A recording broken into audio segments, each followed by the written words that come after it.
everybody! Woo! Yes, hello. How y'all doing? Who said, did someone say phenomenal? Did you say phenomenal? Excellent. I'm so glad I have my mother's ears. I can hear like 3D. Thank you, sir. All right, my name is Robert Karimi, and if you do not know where you are at the Minnesota Poetry Out Loud State Finals. Yes, yes, yes, yes, yes. My name is Robert Karimi, and I am your MC for the day.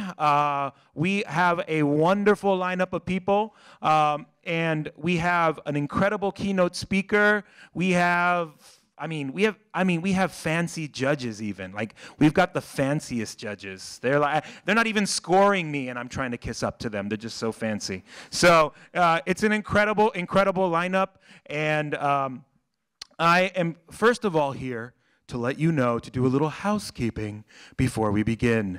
If you own any of these devices, or their brethren or sisterin, these devices should now be turned to ringer. Notice I did not say, this is not an airport or an airplane, ringer off. Notice I did not say on airplane mode.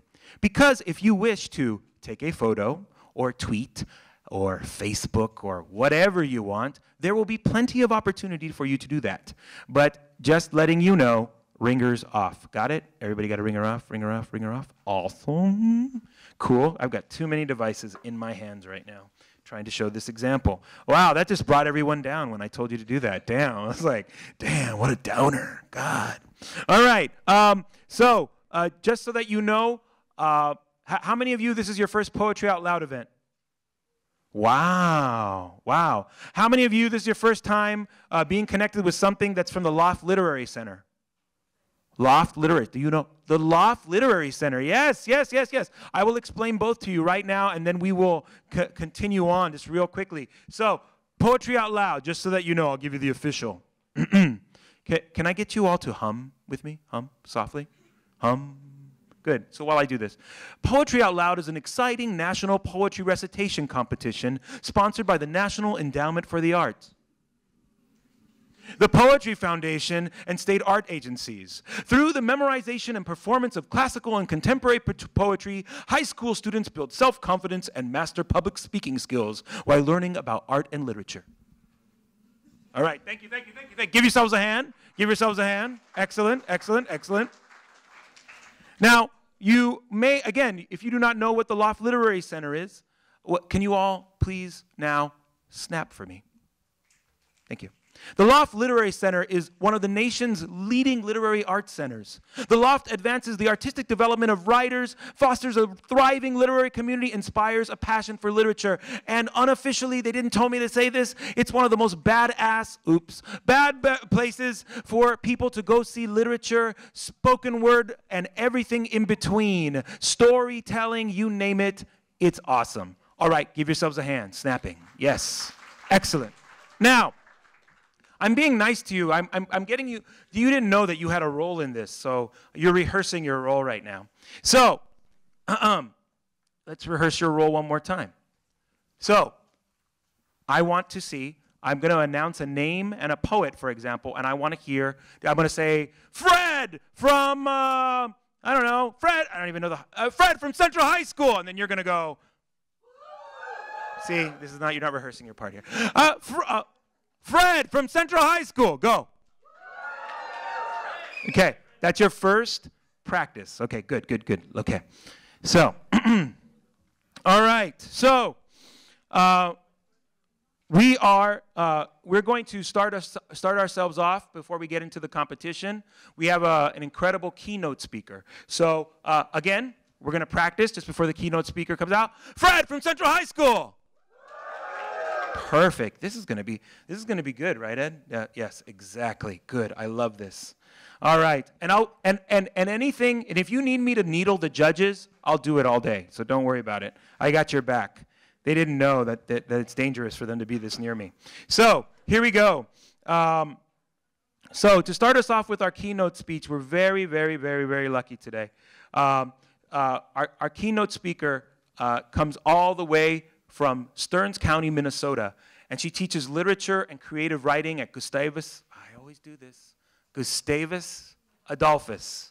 Man, I'm sorry. I'm half Iranian and half Guatemalan, and this is tough on my vocabulary. Gustavus Adolphus College in St. Peter, Minnesota. Her fourth collection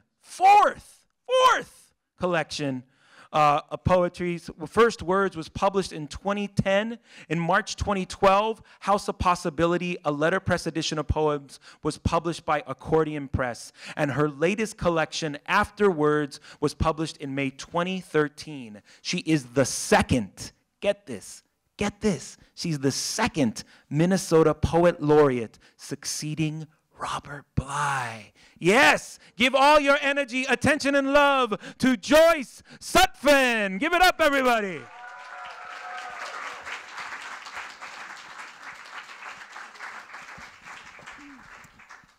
Hello. Thank you, Robert, for that incredible introduction. I think Robert and I are great counters to each other. I'm a shy kid, and I'm going to read this address I have for you. But and also, I'm the oldest of 9, and he's an only child. So, and I'm not Guatemalan Iranian. Sounds like a great combination, though. So, first of all, I know that the finalists are sitting on the other side of that beautiful wooden wall, and they are the real stars of the show today. And so I want to first congratulate them, and I want to thank Catherine and Vanessa from the Loft for all their planning, and I want to thank the judges, who are truly an awesome group of judges. I can't imagine a better quartet than the judges. And I want to thank all the supporters, parents and friends and photographers and tweeters and everybody who's here to support the students. So I'm going to put this down. There's no need for a podium for the people who come after me, because they have their poems and their words right in their heads. Catherine gave me a couple of suggestions about what I could talk about today, and she said that I could talk about my journey as a reader and writer of poetry, or the intersection between reading and writing. So I think I can just collapse those together easily, and I'm going to be as brief as I can, because really. There's nothing like the main event. That's what you want to get to. So even though there needs to be a keynote, I'm going to go quickly. I think that it's almost impossible to be a poet and without being a reader of poetry. And I think almost anyone who memorizes poems is likely to become a good poet. I credit any success I have as a poet to those poems I've read 100 times or even one time, and especially those that I've memorized. Wallace Stevens said, if you don't believe in poetry, you can't write it. And I don't think you can memorize any of the poems we're about to hear without coming to believe in poetry. Since there's something magical in a good poem and something that unlocks the kingdom of imagination. In May 1791, John Adams wrote to his son, John Quincy, and he said, "You will never be alone with a poet." Actually, he said a poet, not a poem, a poet in your pocket. And I'd heard of poems in pockets, and I had just heard that quote that John Adams said, so I went to look it up, and there is actually a poem in your pocket day. So here's a heads up. It's April 24th, 2014, and the idea is just to send someone a poem, post it on your Facebook page, do something like that. Pick a poem, and on April 24th, 2014, join that. I was thinking about the kind of poem that would especially fit in that pocket, and I'm going to read you a little poem by Emily Dickinson, and I think it is on the Poetry Out Loud archive.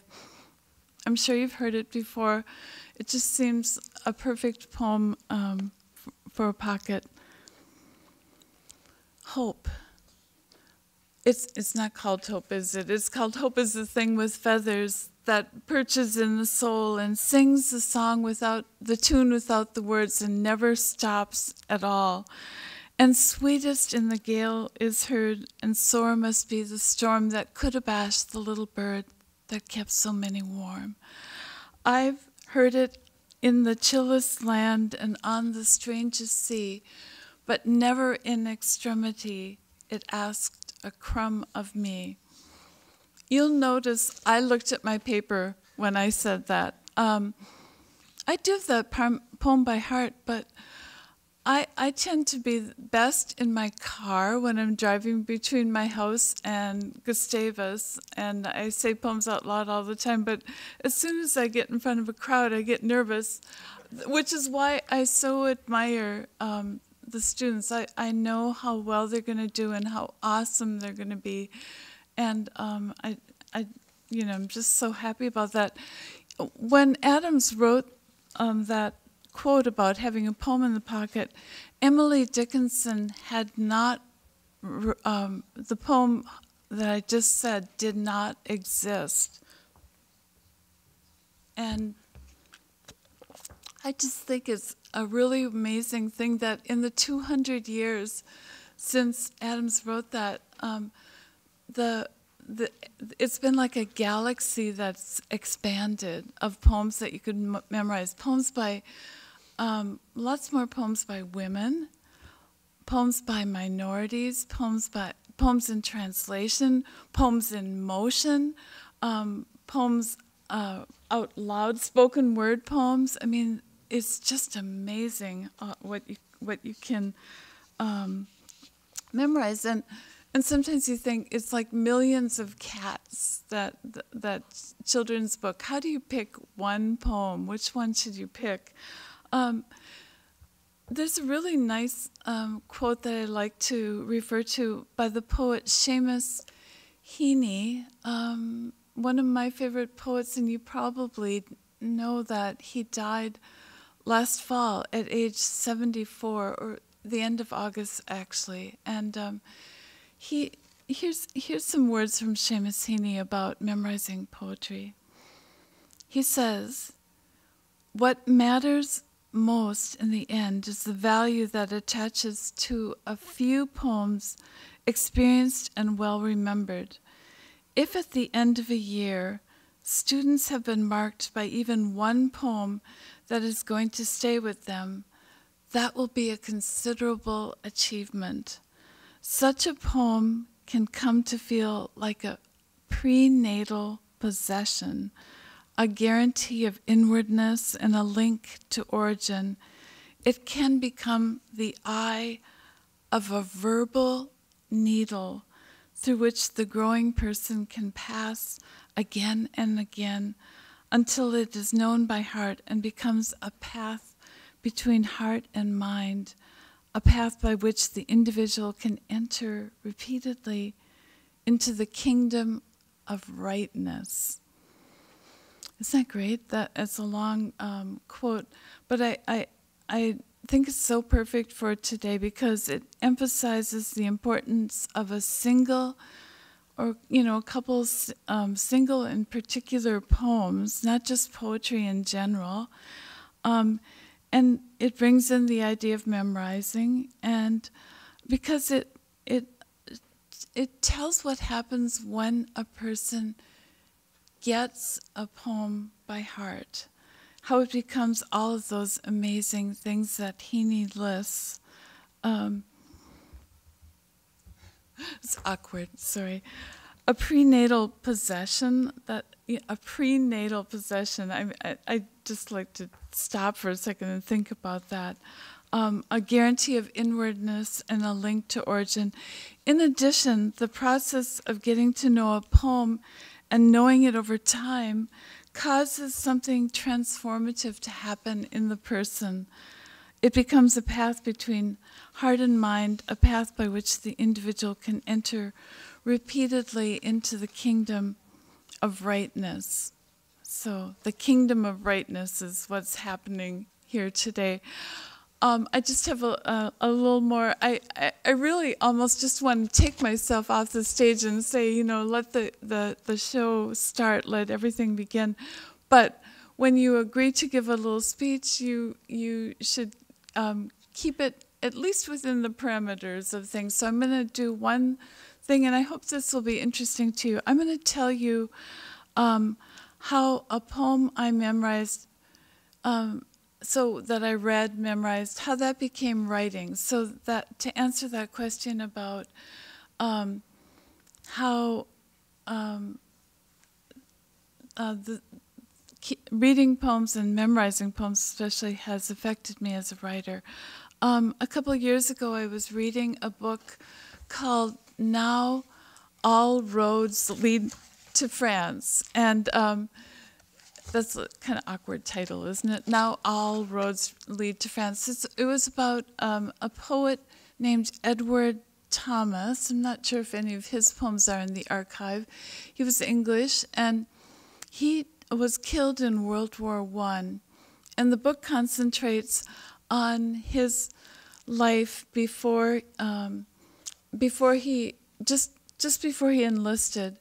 And Robert Frost comes into the book a lot because Robert Frost was living over in England, making his reputation there, and publishing some of his first work. And because I was reading that, I did what kind of dutiful student, good student would do. I went and started reading both poets, and I started with Robert Frost, and I came across a poem in his first book. And here's the poem, okay? Very first book for this poet. It's called Mowing. And I might even have to explain this. Do you know what a scythe is? And how do you pronounce it? Is that word? I'm always kind of stumbling about that. It's a thing that you cut grass down with, so you're cutting like with the scythe and going low and getting it. So here's that kind of mowing of the hay with a scythe. There was never a sound beside the wood but one, and that was my long scythe whispering to the ground. What was it whispered? I knew not well myself. Perhaps it was something about the heat of the sun, something perhaps about the lack of sound, and that was why it whispered and did not speak. It was no dream of the gift of hours or easy gold at the hand of fay or elf. Anything more than the truth would have seemed too weak to the earnest love that lay the swale in rows. Not without feeble-pointed spikes of flowers. I always had trouble with that line when I was saying it in the car. Pale orchises and scared a bright green snake. The fact is the sweetest dream that labor knows. My long scythe whispered and left the hay to make. So that beginning, there was never a sound beside the wood but one, and that was my long scythe whispering to the ground. What was it whispered? I knew not well myself. I just think it's so super cool. I love the way it sounds. And so, of course, I memorized it. And then I was driving up to my parents' farm in Stearns County, as Robert said in that nice introduction. And my father, and I don't usually talk poetry, but I thought he might like that poem. especially having to do with kind of old-fashioned farming. He's 89. And so I said the poem to him. And then I thought about, there had been a tragedy at the farm a couple years before, and there was a big fire, and the machine shed, this beautiful machine shed with a tin roof in my father's shop, where he had always, for 60, 70 years, spent time, burned to the ground. And I said, oh, I suppose the scythe was burned, huh, Dad? You know, I suppose that's gone. And he looked at me and he had a really kind of pleased look, and he said, no, we still have the scythe because one of your brothers was using it and he didn't put it away. So I'll end with the poem that came out of my memorizing, and then the thing that happened to me, and it's a poem called The Scythe. The scythe escaped the fire that burned the plow and the oat binder, that burned the baler and the side rake, burned the cultivator, the field chopper, the harrow, and the disc. It was not hanging from a wall with the hammers and the pliers. It was not on the workbench with the anvil and the vise. It wasn't on the hook above the door, or leaning against the wall with the rake, the shovel, the sledgehammer, and the broom. No, the scythe was whispering to itself, hidden in the long grass where the mower let it drop, distracted by something sweeter than fact or fire. That poem, I'm proud of that poem, and it owes such a huge debt to Frost's poem. You know, I didn't grow up memorizing poems, but I think fewer people in the generation toward the end of the 20th century, it's really weird to say, you know, the end of the 20th century, but I think even fewer people memorized then, but I think that the times are changing, as Bob Dylan said. Poetry Out Loud, which is sponsored by the National Endowment for the Arts and the Poetry Foundation, is only 8 years old, but I think it's getting stronger and stronger. And you are about to hear poems that were chosen specially by the speaker because they resonated, especially with them, and they're going to be spoken from the inside out in a way that you probably will never hear them again. And who knows what wonderful poems our poets, our readers are going to write as a result of their being part of such a great event. So let's listen, and thank you so much.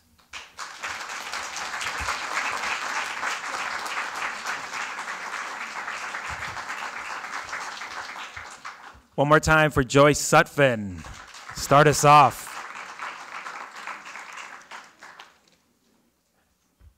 And what Joyce said is something we can hold on to, the personalization of the poem, also about what each of these poems do to us, the audience. Sometimes that's always the surprise. And so I'm glad she was here to set us up with a good tone so that we can remember, because think about that today. Are we ready for the competition? Oh, yes. Oh, wow. I don't know who said that, but that was quite deep. All right. So before I start, I must introduce our judges. Yes, I know. They have the toughest job in the room. So I'm gonna introduce them, and then we're gonna give them some love. Is that okay, audience? Yes. Remember, your love helps out people. So is that okay, audience? All right. Here we go. So, yeah, the judges are getting nervous. I like that. All right. We're going to go alphabetical. So our first judge is the author of 3 collection of poems, Other People. I'm going to do Other People, 2005, and And I'm going to tell you to go to his website to find him for the rest of them. I just realized that. Sorry. And all published by University of Chicago Press. He's the recipient of a Pushcart Prize, the Larry Levis Reading Prize, the Guggenheim Fellowship, and the Joseph Brodsky Rome Prize. I like that. He directs the creative writing program at the University of Minnesota. Please give it up to our first judge. This is Peter, yes? Yes, this is Peter. Peter Campion. Yes, got it. Our next judge is the author of 4 books of poems, and she is the books have been prize winners and bestsellers. She's a recipient of grants and fellowships from the NEA, McKnight Foundation, Loft Literary Center, Minnesota State Arts Board, and Jerome Foundation. Please give it up for Margaret Hasse.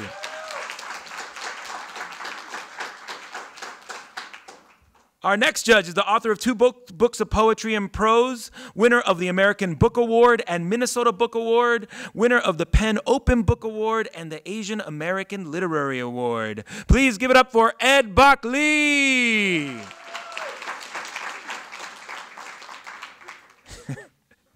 Our next judge is from International Falls, Minnesota. That's it. I told you I was going to do that. He's from Gustavus Adolphus College. I just had to repeat. And he's published many poems. He's the recipient of poetry books, and he's the recipient. Let me do that again. That was burp, burp, burp, burp, burp, burp. All right. This is what you do when you remix at the same time. Here we go. He has a degree from Gustavus Castingo. Sorry. Gustavus, I'm never going to get it. GA, from GA and Emerson College. They're going to invite me to do a poetry reading now. That's going to be the funny part, and I'll just have to say it 50 times. Winner of the 2012 Walt Whitman Award from the Academy of American Poets. He's a recipient of grants from the Bush Foundation, the Minnesota State Arts Board, the Loft Literary Center, and the Jerome Foundation, and the author of the chapbook, Finger Gun. Everyone, make a finger gun. All right, good. Teaches literature and creative writing at GA and lives in Robbinsdale, Minnesota. Give it up for Matt Rasmussen.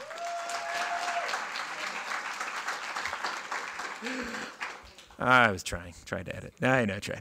All right, our final judge, and not the least, is a poet, novelist, and storyteller. He comes from the indigenous migrants who crossed invisible lines and become immigrants under the same sky. He has never met an illegal human, and he is the author of Growing Through the Ugly. He is completing work on a forthcoming novel, Border Town Sky. Please give it up for Diego Vasquez Jr. All righty. Now, here is what you need to know. Here are your rules. Okay, I gave you the first rule. I'm going to announce a name. I'm going to announce a bio, give a name, and high school and a name, and then you're going to. Okay. Then when they are done, then they're going to read. What you are not going to do is what? While they read. Text, talk, da-da-da. No flash photography while they read. That sucks when someone does that. Trust me. Okay? Then when they're done, what are you going to do? Woo! Yes, excellent. Even if you don't know them. All right? That's the worst thing when someone goes, oh, man, I don't know them. No, you're going to do that. So we're going to practice right now, okay? Oh, and then after they're done, it's going to switch over a little bit. These guys got to do their tabulations and stuff. While they're doing things, you can text. What's our hashtag? Thank you. Hashtag is MNPOL 2014. You can totally hashtag. You can put at that guy Karimi. You know, that guy Karimi has crazy socks. You can do that. Hashtag Loft Literary Center. Anything you need to do it then. Got it? Right? Cool. So I'm going to sacrifice myself here, and we're gonna try this, right? See if you got this. So here, he's crazy. He's a poet, and he has published a lot of work. Yeah. And from Newark Memorial High School, please welcome Robert Karimi.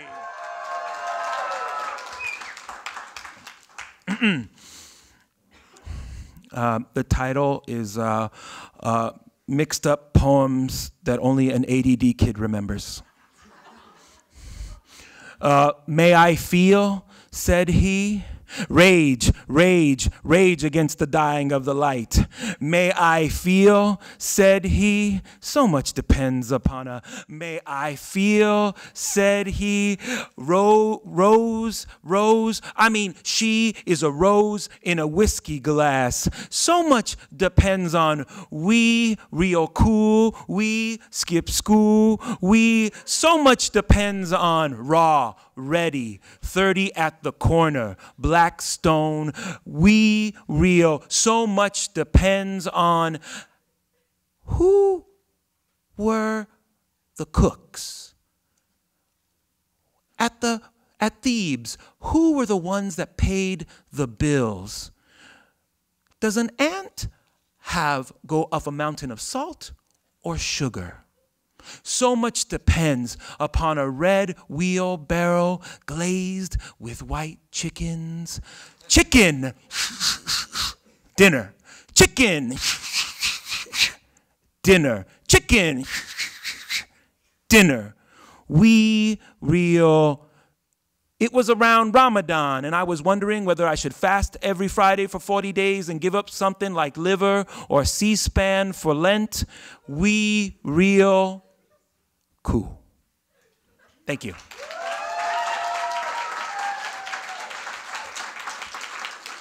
And the judges do their thing, and then you guys do that. Got it? Cool? Are we ready for our first poet? All right. I'm going to check in with Catherine to make sure I did not forget anything I got to do. Got the thumb up, all right? That means we can begin. All right. Woo! You know what? Why don't we do this with our feet just to start off with the first poet to give them energy? All right. Our first poet comes from, our first reader comes from, he's a high school junior, highly interested in math and science and loves poetry. He hopes to attend Princeton University someday. From Woodbury High School, please give it up for Abdi.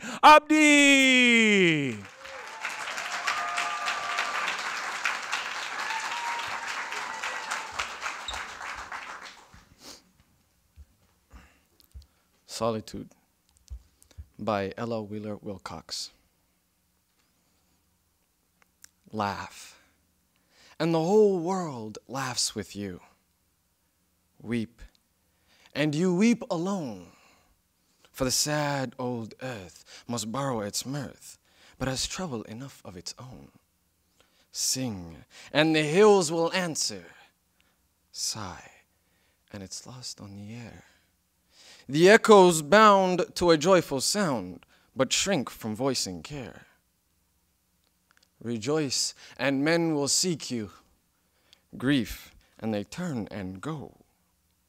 They want full measure of all your pleasure, but they do not need your woe. Be glad, and your friends are many.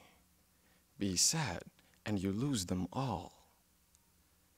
There are none to decline your nectared wine, but alone you must drink life's gall. Feast, and your halls are crowded. Fast, and the world goes by. Succeed and give, and it helps you live, but no man can help you die. There's room in the halls of pleasure for a large and lordly train. But one by one we must all file on through the narrow aisles of pain. Thank you.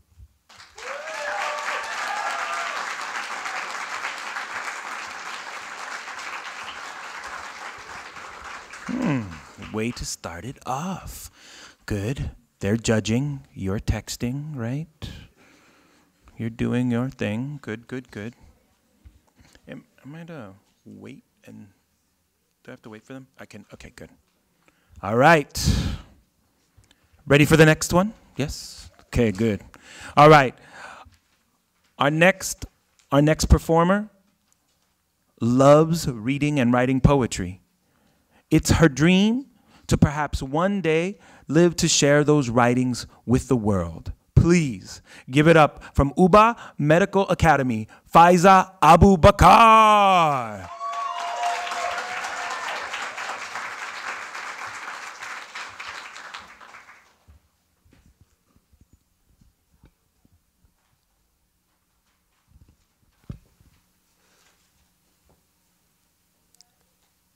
To the Desert by Benjamin Ali Ray Science. I came to you one rainless August night. You taught me how to live without the rain. You are thirst, and thirst is all I know. You are sand, wind, sun, and burning sky, the hottest blue. You blow a breeze and brand your breath into my mouth. You reach, then bend your force to break, blow, burn, and make me new.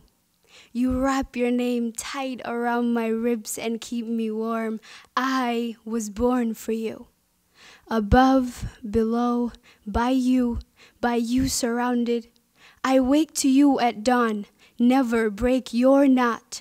Reach, rise, blow. Sálvame, mi Dios, trágame mi tierra. Salva, traga, break me. I am bread. I will be the water for your thirst.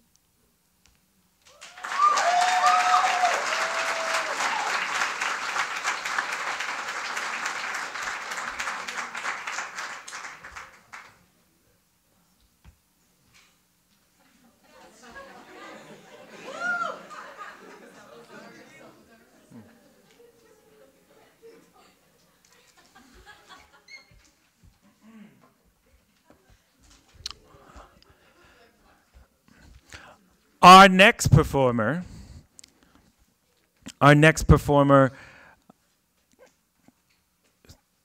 sorry, I'm just fast editing. These things are going. When not studying or participating in other academic pursuits, you can find our next performer on the flying trapeze at the circus. So please give it up from the Blake School, Amy Franco.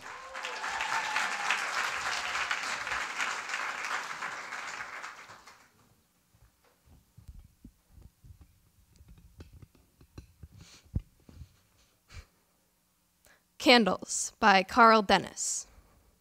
If on your grandmother's birthday you burn a candle to honor her memory, you might think of burning an extra to honor the memory of someone who never met her. A man who may have come to the town she lived in looking for work and never found it. Picture him taking a stroll one morning after a month of grief with the Wanads to refresh himself in the park before moving on. Suppose he notices on the gravel path the shards of a green glass bottle that your grandmother, then still a girl, will be destined to step on when she wanders barefoot away from her school picnic, if he doesn't stoop down and scoop the mess up with the Wanad section and carry it to a trash can. For you to burn a candle for him, you needn't suppose the cut would be a deep one. Just deep enough to keep her at home the night of the hayride when she meets Helen, who is soon to become her dearest friend, whose brother George, 30 years later, helps her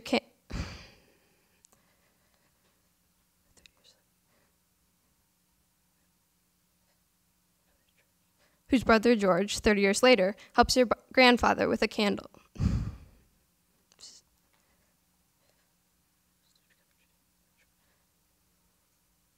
Whose brother George, 30 years later, helps your grandfather with a loan so his shoe store doesn't go under in the Great Depression, and his son, your father, is able to stay in school, where his love of learning is fanned into flames, a love he labors later to kindle in you. How grateful you are for your father's efforts is shown by the candles you burn for him. But today, for a change, why not a candle for the man whose name is unknown to you? Take a moment to wonder whether he died at home with friends and family, or alone, on the road, on the lookout for no one, to sit at his bedside and hold his hand the very hand it's time for you to imagine holding.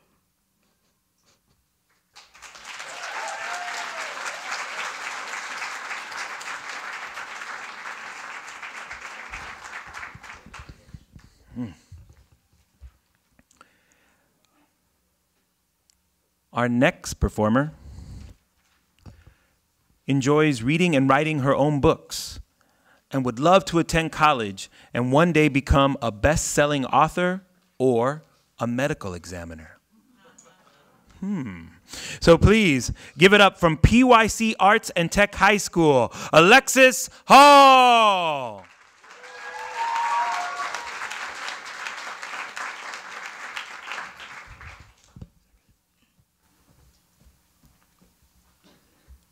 I'm a Fool to Love You by Cornelius Eady.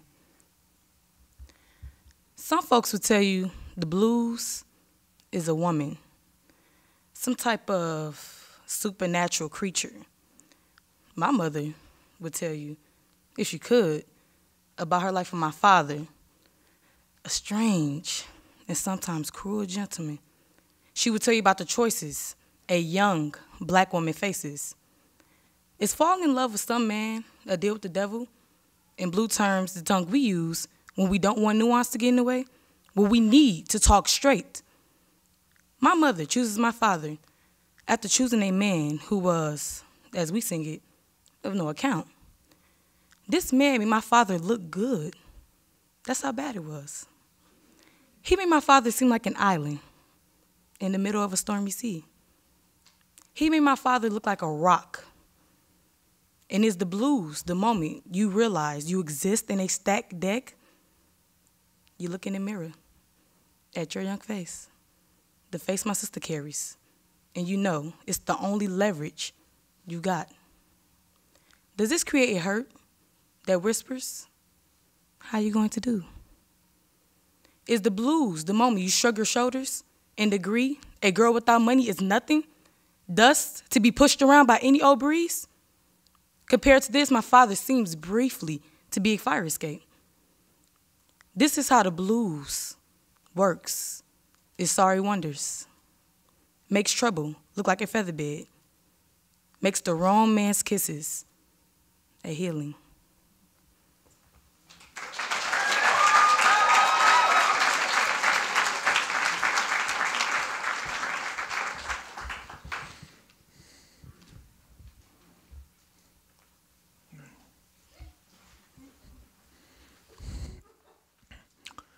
Our next performer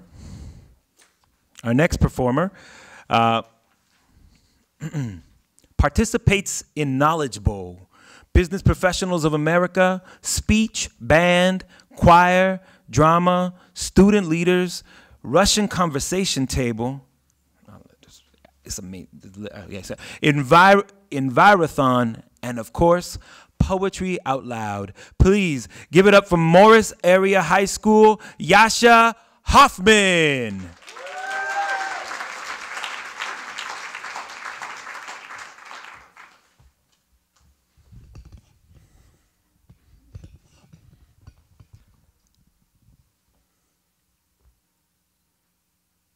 Revenge by Letitia Elizabeth Landon. I gaze upon her rose-wreathed hair and gaze upon her smile. Seem as you drank the very air her breath perfumed the while, and wake for her the gifted line that wild and witching lay, and swear your heart is as a shrine that only owns her sway. 'Tis well, I am revenged at last. Mark you that scornful cheek. The eye averted as you passed spoke more than words could speak. Aye, now, by all the bitter tears that I have shed for thee, the racking doubts, the burning fears, avenged they well may be. By the nights passed in sleepless care, the days of endless woe, all that you taught my heart to bear, all that yourself will know.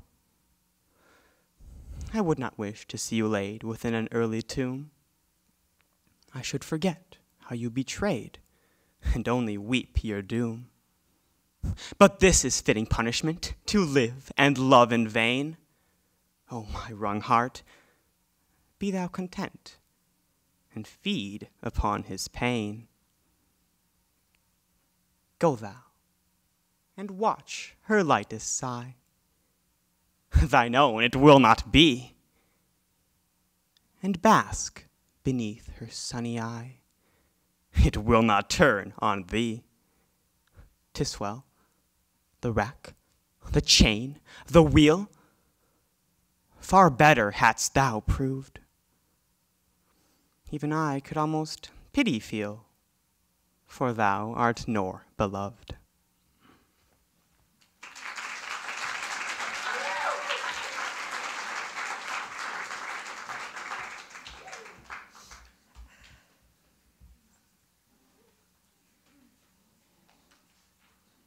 What's your favorite Instagram filter? No one? No. Okay. Nashville, thank you.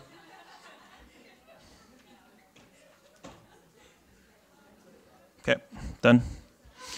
All right. Our next performer is an 11th grader and enjoys competitive swimming and playing the piano and trombone. He would like to thank his parents and his brother for helping him achieve his goals. Please give it up from Marshall School, David Camper.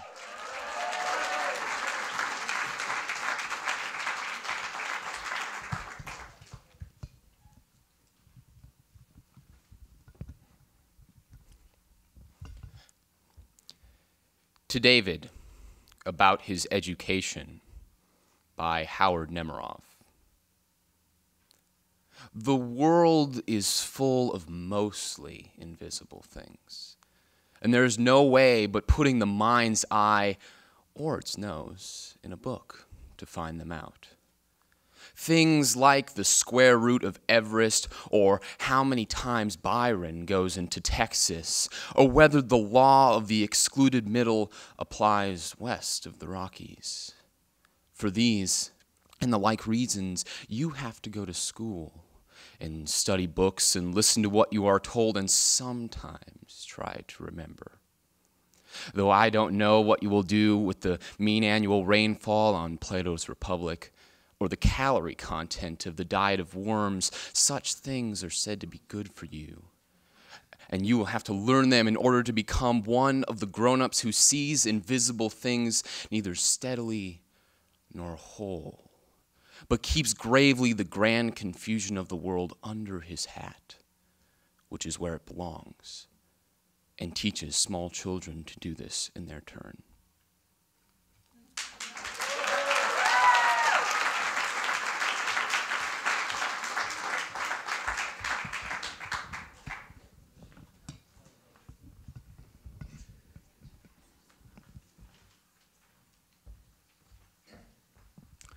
Our next performer is an athlete who loves science and math.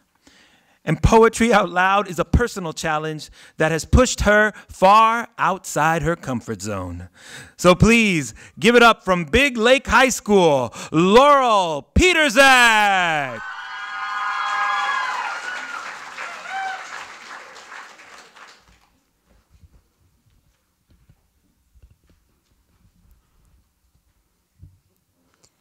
Revenge by Letitia Elizabeth Landon. I gaze upon her rose-wreathed hair and gazed upon her smile. Seem as though you drank the very air her breath perfumed the while. And wake for her the gifted line that wild and witching lay, and swear your heart is as a shrine that only owns her sway. 'Tis well. I am revenged at last. Mark you that scornful cheek. The eye averted as you passed spoke more than words could speak. Aye, now by all the bitter tears that I have shed for thee, the racking doubts, the burning fears, avenged they well may be. By the nights passed in sleepless care, the days of endless woe, all that you taught my heart to bear, all that yourself would know. I would not wish to see you laid within an early tomb. I should forget how you betrayed and only weep your doom. But this is a fitting punishment, to live and love in vain. O my wrung heart, be thou content and feed upon his pain. Go thou and watch her lattice sigh, thy own it will not be, and bask beneath her sunny eye, it will not turn on thee. 'Tis well. The rack, the chain, the wheel, far better hast thou proved. Even I could almost pity feel, for thou art nor beloved.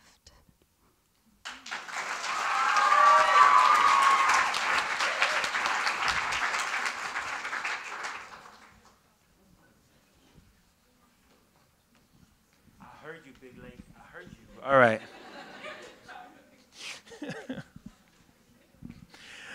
Our next, I'm shaking it up, so I'm coming to this side.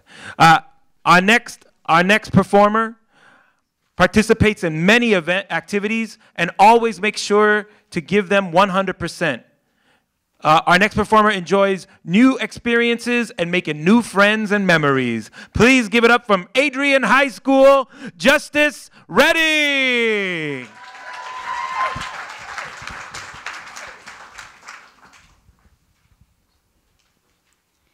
Be Music Night by Kenneth Patchen. Be music night, that her sleep may go where angels have their pale, tall choirs. Be a hand, see, that her dreams may watch thy guidesman touching the green flesh of the earth. Be a voice, sky, that her beauties may be counted, and the stars will tilt their quiet faces into the mirror of her loveliness. Be a road, earth, that her walking may take thee where the towns of heaven lift their breathing spires. Oh, be a world and a throne, God, that her living may find its weather, and the souls of ancient bells in a child's book shall lead her into thy wondrous house.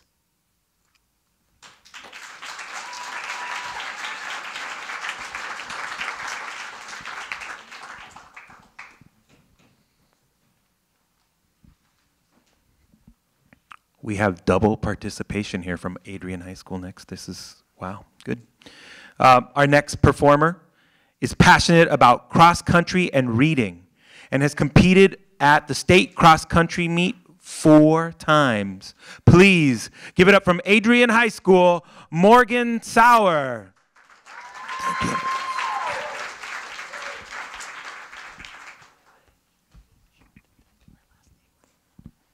The Farmer by W.D. Earhart. Each day I go into the fields to see what is growing and what remains to be done. It is always the same thing. Nothing is growing, everything needs to be done. Plow, harrow, disk, water, pray till my bones ache, and hands rub blood raw with honest labor. All that grows is a slow and transient intensity of need. I have sown my seed on soil guaranteed by poverty to fail, but I don't complain, except to passerby who ask me why I work such barren earth. They would not understand me if I stooped to lift a rock and hold it like a child, or laughed, or told them that it is their poverty I labor to relieve. For them I complain. A farmer of dreams knows how to pretend.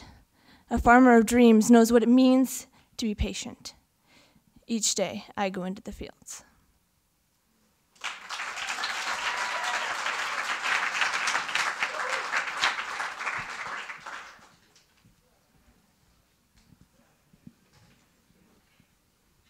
Shoulder roll, audience. Shoulder roll, shoulder roll, shoulder roll. Yeah. All right, good. It takes a lot to clap, right? It takes a lot. I get you. All right. Our next performer is a senior planning to study classics Russian and linguistics in college. She enjoys playing the oboe and accordion, painting, and eating potatoes. Please give it up from Century High School, Lillian Simmons.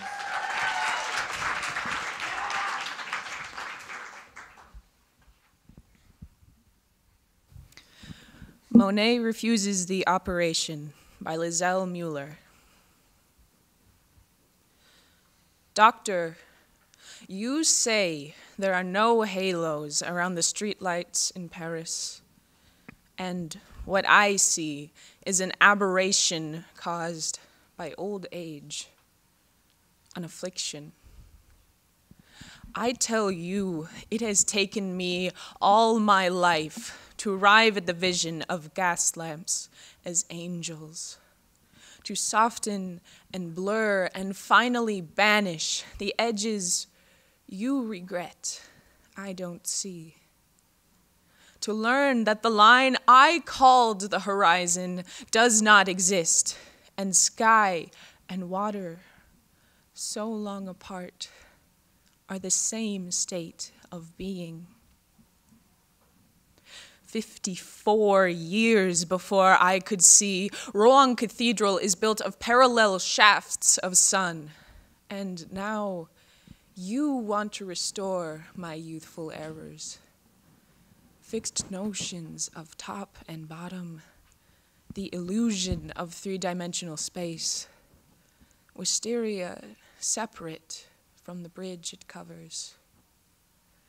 What can I say to convince you? The Houses of Parliament dissolve night after night to become the fluid dream of the Thames. I will not return to a universe of objects that don't know each other, as if islands were not the lost children of one great continent. The world is flux, and light becomes what it touches, becomes water, lilies on water, above and below water, becomes lilac and mauve and yellow and white and cerulean lamps, small fists passing sunlight so quickly to one another that it would take long streaming hair inside my brush to catch it, to paint the speed of light. Our weighted shapes, these verticals burn to mix with air and change our bones, skin, clothes to gases. Doctor, if only you could see how heaven pulls earth into its arms and how infinitely the heart expands to claim this world. Blue vapor without end.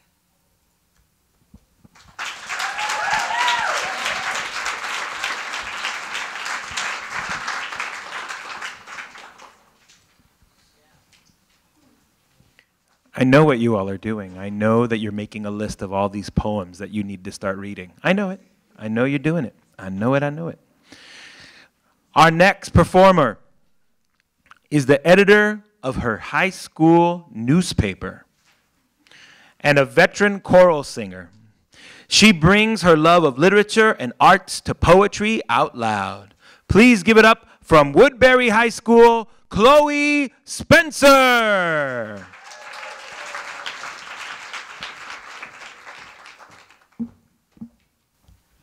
The Destruction of Sennacherib by Lord Byron. The Assyrian came down like a wolf on the fold, and his cohorts were gleaming in purple and gold, and the sheen of their spears was like stars on the sea when the blue wave rolls nightly on deep Galilee. Like the leaves of the forest when summer is green, that host with their banners at sunset were seen. like the leaves of the forest when autumn hath blown. That host on the morrow lay withered and strown. For the angel of death spread his wings on the blast and breathed in the face of the foe as he passed. And the eyes of the sleepers waxed deadly and chill, and their hearts but once heaved and forever grew still.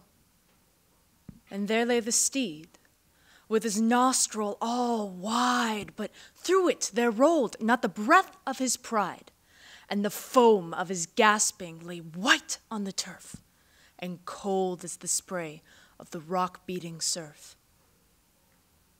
And there lay the rider, distorted and pale, the dew on his brow, the rust on his mail, and the tents were all silent, the banners alone, the lances unlifted, the trumpet unblown. And the widows of Asher are loud in their wail, and the idols are broke in the temple of Baal. And the might of the Gentile, unsmote by the sword, hath melted like snow in the glance of the Lord.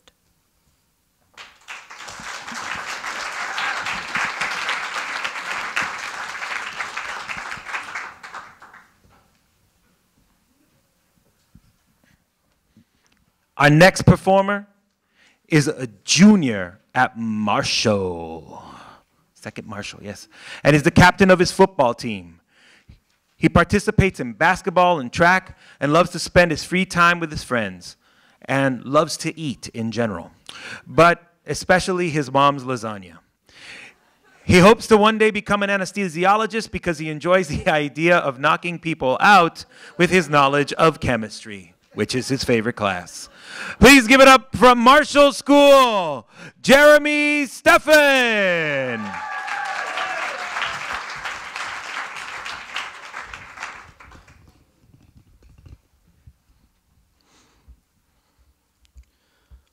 All This and More by Mary Carr. The Devil's Tour of Hell did not include a factory line where molten lead spilled into mouths held wide. No electric drill spiraling screws into hands and feet, nor giant pliers to lower you into simmering vats. Instead, a circle of light opened on your stuffed armchair whose chintz orchids did not boil and change. And the devil adjusted your new spiked antenna almost delicately with claws curled and lacquered black before he spread his leather wings to leap into the acid green sky. So your head became a TV hole, a gargoyle mirror, your doppelganger, sloppy at the mouth and swollen at the joints, enacted your days in sinuous slow motion, your lines delivered with a mocking sneer. Sometimes the frame froze, reversed, began again. The red eyes of a friend you cursed, your girl child, cowered behind the drapes, parents alive again and puzzled by this new form. That's why you clawed your way back to this life.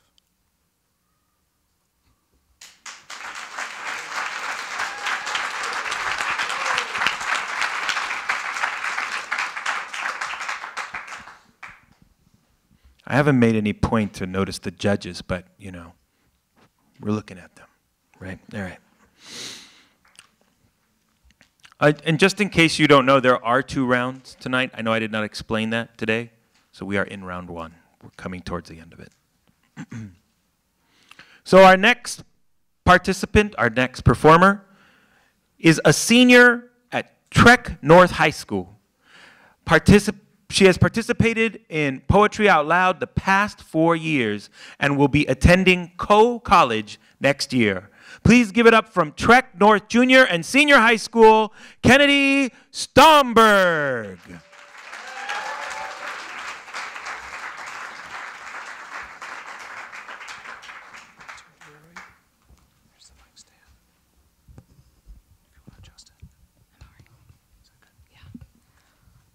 I will be reciting Candles by Carl Dennis.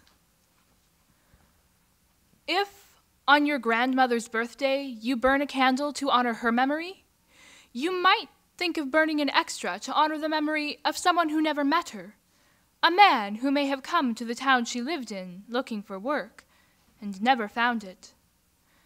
Picture him taking a stroll one morning after a month of grief with the want ads to refresh himself in the park before moving on. Suppose he notices on the gravel path the shards of a green glass bottle that your grandmother, then still a girl, will be destined to step on when she wanders barefoot away from her school picnic, if he doesn't stoop down and scoop the mess up with the want ad section and carry it to a trash can.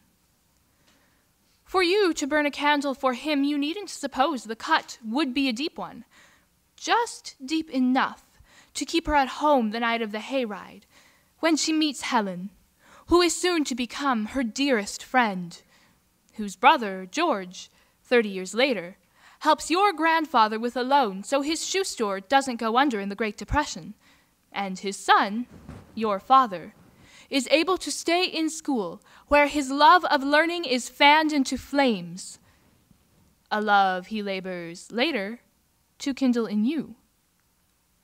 How grateful you are for your father's efforts is shown by the candles you've burned for him. But today, for a change, why not a candle for the man whose name is unknown to you? Take a moment to wonder whether he died at home with friends and family, or alone on the road, on the lookout for no one to sit at his bedside and hold his hand, the very hand it's time for you to imagine holding.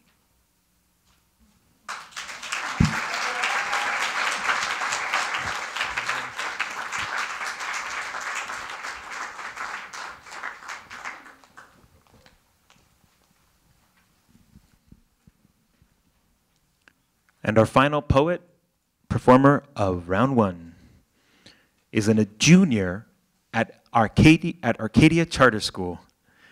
He enjoys films, books, and playing guitar. His favorite subject in school is literature, and this is his first year competing in Poetry Out Loud. From Arcadia Charter School, please give it up for Elijah Jacob Viola.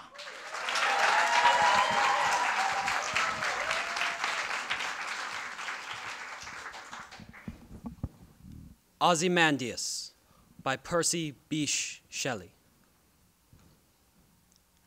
I met a traveler from an antique land who said, "Two vast and trunkless legs of stone stand in the desert. Near them, on the sand, half sunk, a shattered visage lies, whose frown and wrinkled lip and sneer of cold command tell that its sculptor well those passions read which yet survive, stamped on these lifeless things. The hand that mocked them and the heart that fed, and on the pedestal these words appear. My name is Ozymandias, King of Kings. Look on my works, ye mighty, and despair." Nothing beside remains. Round the decay of that colossal wreck, boundless and bare, the lone and level sands stretch far away.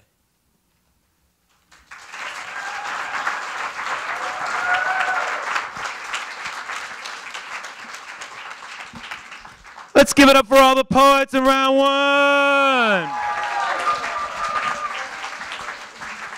I just need to let everybody know, because I'm very bad at housekeeping, except in my own house. I'm pretty clean.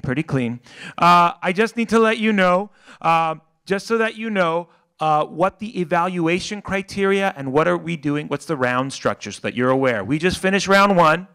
Round two is what we're going into. After round one and round two, the judges are all the scores are gonna get tabulated. And then the top 6 go to round 3, okay? I need you to make a promise with me, audience, Are you ready for this promise? I'm not asking for your firstborn. I need you here for all 3 rounds to support this whole family, right? Is that cool? Can we say this? Yes? Okay. Because if you haven't got it, it's a big deal for all of them to be here. And so just by being here alone, we should support everyone as much as possible because they're representing the state of Minnesota. I cannot believe I just said that those words out loud. The state of Minnesota. That is awesome. So here's what's happening. The rankings, this is what the judges are doing. They're supposed to be judges. Rankings are based solely on evaluation sheets submitted by them. Judges are not allowed to convene to discuss performances. Students are judged based on the quality of their performance, specifically the elements of physical presence, voice and articulation, dramatic appropriateness, level of complexity, evidence of understanding, and overall performance, as well as the accuracy of their recitation. Okay? And scoring is cumulative, not average, not a sum. Oh, wait, that is a sum. There we go. There's my synonym for the day. All right. Wow. And I used to teach English. Wow. Let's talk about that today. All right. I'm really good with the semicolon. That's why. All right. So, all right. All right. Stretched. Front row, front section here. This section in front of my voice. Are you ready for round 2? Oh, no. Okay, back section. Are you ready for round 2? Woo! Those people from Big Lake, I swear. All right. All right. Please give it up for our first performer of round 1 from Woodbury High School, Abdi.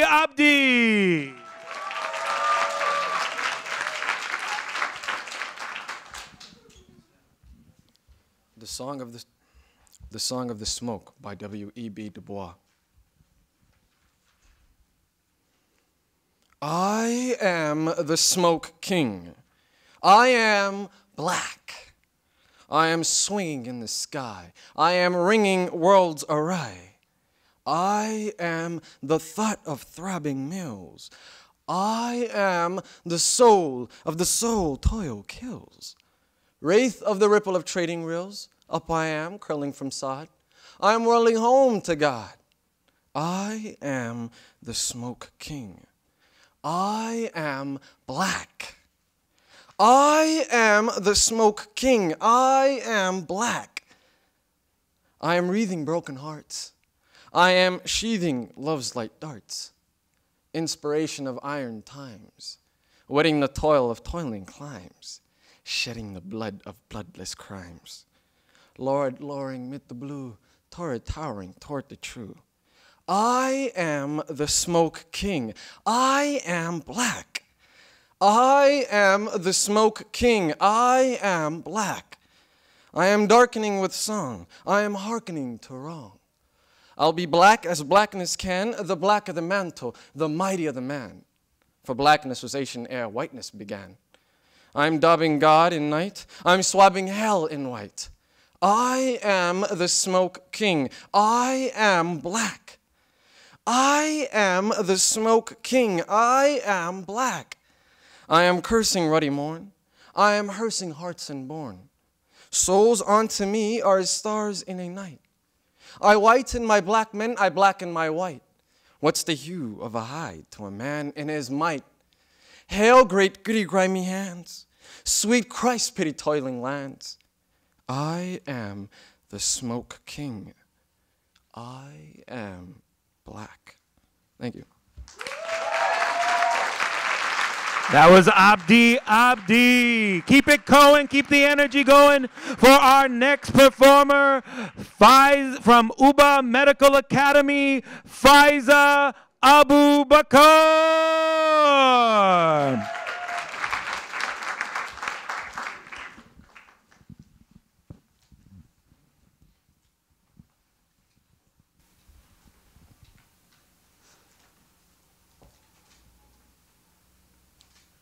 I am offering this poem by Jimmy Santiago Baca. I am offering this poem to you, since I have nothing else to give. Keep it like a warm coat when winter comes to cover you, or like a pair of thick socks the cold cannot bite through. I love you. I have nothing else to give you, so it is a pot full of yellow corn to warm your belly in winter. It is a scarf for your head to wear over your hair to tie up around your face. I love you. Keep it. Treasure this as you would if you were lost, needing direction in the wilderness life becomes when mature. And in the corner of your drawer, tucked away like a cabin or hogan in dense trees, come knocking, and I will answer, give you directions, and let you warm yourself by this fire, rest by this fire, and make you feel safe. I love you. It's all I have to give, and all anyone needs to live, and to go on living inside when the world outside no longer cares if you live or die. Remember, I love you. That was Faiza Abubakar. Yes. All right. I realize I'm going too quick for the judges, so I got to breathe a little. You can still be tweeting. It's all good. It's all good. Okay, there they go. All right. So give it up for our next poet from the Blake School, Amy Frankel.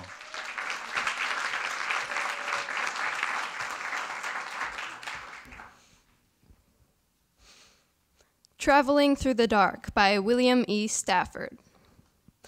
Traveling through the dark, I found a deer, dead, on the edge of the Wilson River Road. It is usually best to roll them into the canyon. That road is narrow. To swerve might make more dead. By glow of the taillight, I stumbled back of the car and stood by the heap. A doe, a recent killing, she had stiffened already, almost cold. I dragged her off. She was large in the belly. My fingers, touching her side, brought me the reason. Her side was warm. Her fawn lay there, waiting, alive, still never to be born. Beside that mountain road, I hesitated. The car aimed ahead, its lowered parking lights. Under the hood purred the steady engine. I stood in the glare of the warm exhaust turning red. Around our group, I could hear the wilderness listen. I thought hard for us all, my only swerving, then pushed her over the edge into the river.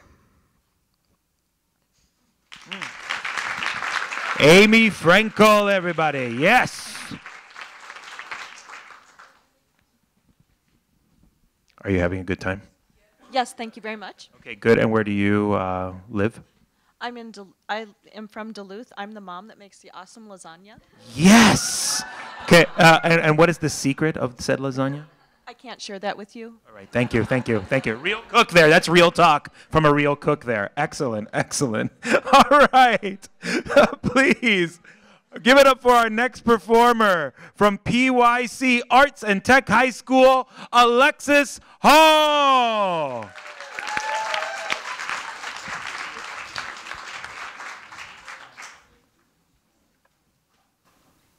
The Song of the Smoke by W.E.B. Du Bois.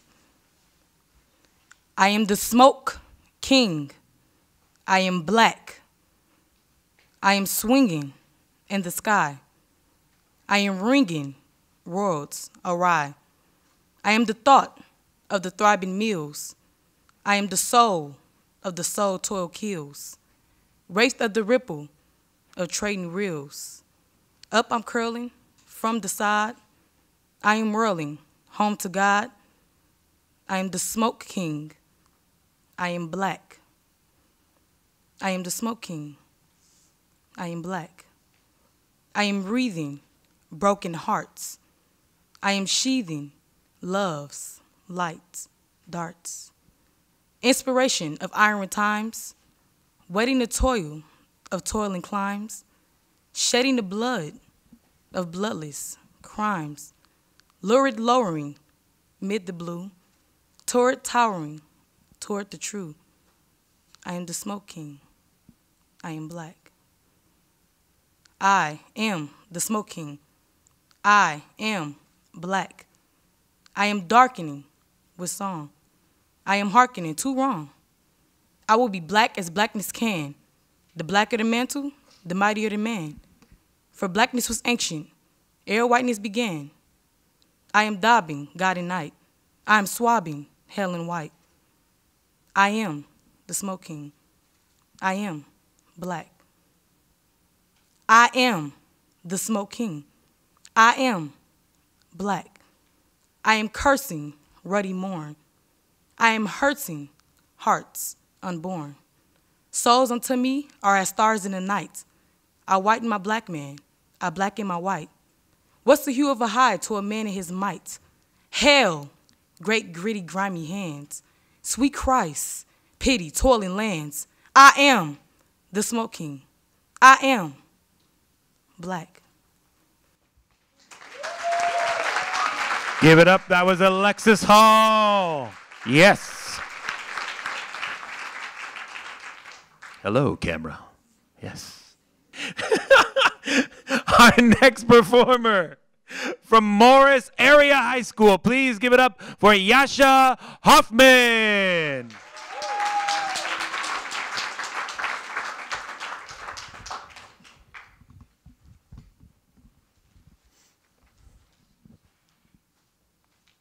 Candles by Carl Dennis.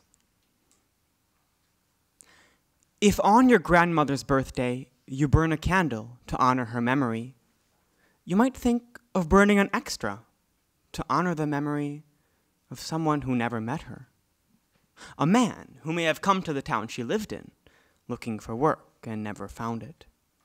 Picture him taking a stroll one morning, after a month of grief with the want ads, to refresh himself in the park before moving on. Suppose he notices on the gravel path the shards of a green glass bottle that your grandmother, then still a girl, will be destined to step on when she wanders barefoot away from her school picnic. If he doesn't stoop down and scoop the mess up with the want ad section and carry it to a trash can. For you to burn a candle for him, you needn't suppose the cut would be a deep one. Just deep enough to keep her at home the night of the hayride, when she meets Helen, who is soon to become her dearest friend, whose brother George, 30 years later, helps your grandfather with a loan, so his shoe store doesn't go under in the Great Depression. And his son, your father, is able to stay in school, where his love of learning is fanned into flames, a love he labors later to kindle in you. How grateful you are for your father's efforts is shown by the candles you've burned for him. But today, for a change, why not a candle for the man whose name is unknown to you? Take a moment to wonder whether he died at home with friends and family, or alone on the road, on the lookout for no one to sit by his bedside and hold his hand, the very hand it's time for you to imagine holding. Yasha Hoffman. Yes. Woohoo. Hello. Hi. And where do you live? Faribault. Faribault. And are you from a certain high school? Arcadia. Arcadia. Wow. Excellent. And what is the food you hate? Sushi. Sushi it is. Well, there we go. We're hearing from the audience right now. So ready for our next performer from Marshall High School, David Kemper.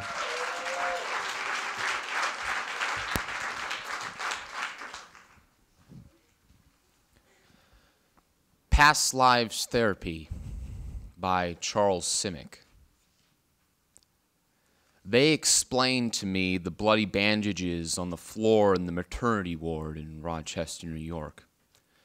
Cured the backache I acquired bowing to my old master. Made me stop putting thumbtacks round my bed. They showed me an officer waving a saber next to a burning farmhouse, and a barefoot woman in a nightgown throwing stones after him and calling him Lucifer. I was a straw-headed boy in patched overalls. Come dark, a chicken would roost in my hair. Some even laid eggs as I played my ukulele, and my mother and father crossed themselves. Next, I saw myself inside an abandoned gas station constructing a spaceship out of a coffin. Red traffic cone, cement mixer, and ear warmers, when a church lady fainted seeing me in my underwear.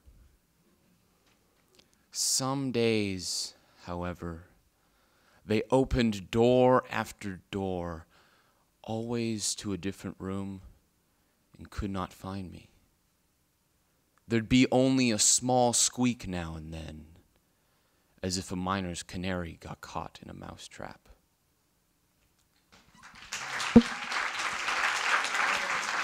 That was David Camper.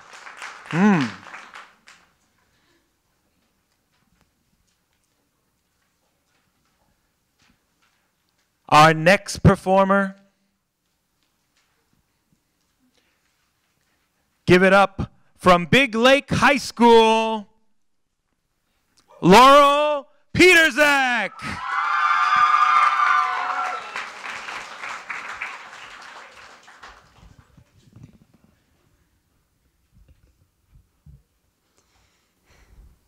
Baudelaire by Delmore Schwartz.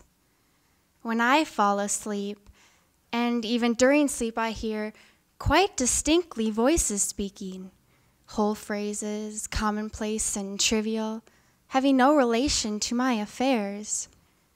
Dear mother, is any time left to us in which to be happy? My debts are immense. My bank account is subject to the court's judgment. I know nothing. I cannot know anything. I have lost the ability to make an effort. But now as before my love for you increases, you are always armed to stone me, always. It is true. It dates from childhood. For the first time in my long life, I am almost happy. The book, almost finished, almost seems good. It will endure a monument to my obsessions, my hatred, my disgust. Debts and inquietude persist and weaken me. Satan glides before me, saying sweetly, rest for a day. You can rest and play today. Tonight you will work. When night comes, my mind, terrified by the arrears, bored by sadness, paralyzed by impotence, promises tomorrow. I will tomorrow. Tomorrow the same comedy enacts itself with the same resolution, the same weakness. I am sick of this life of furnished rooms. I'm sick of having colds and headaches. You know my strange life. Every day brings its quota of wrath. You little know a poet's life, dear mother. I must write poems, the most fatiguing of occupations. I'm sad this morning. Do not reproach me.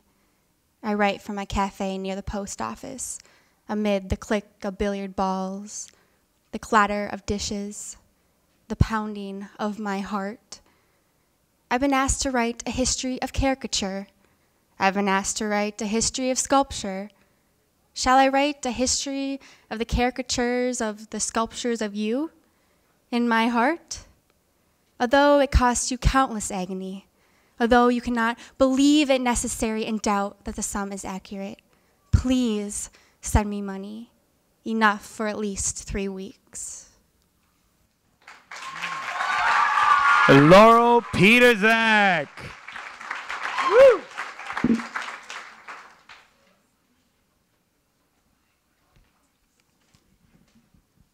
The judges are getting faster. It's amazing. All right, our next performer, give it up from Adrian High School, Justice Redding.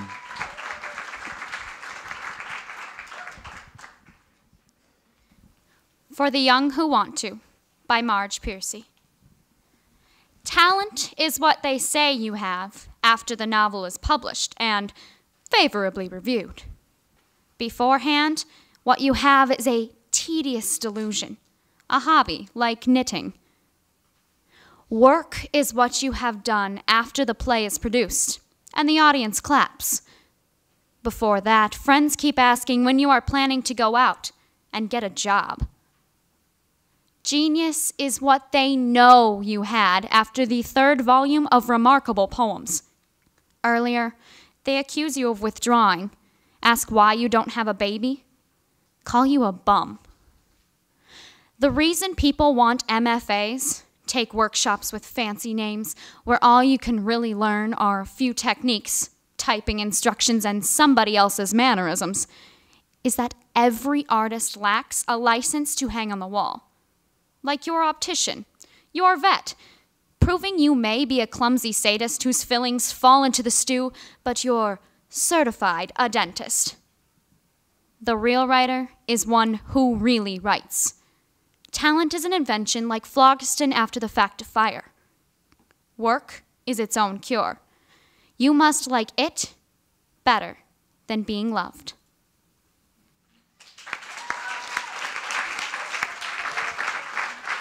Justice Redding.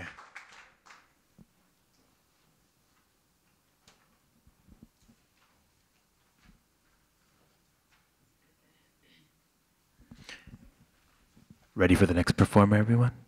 Okay, good. From Adrian High School, please give it up for Morgan Sauer, please.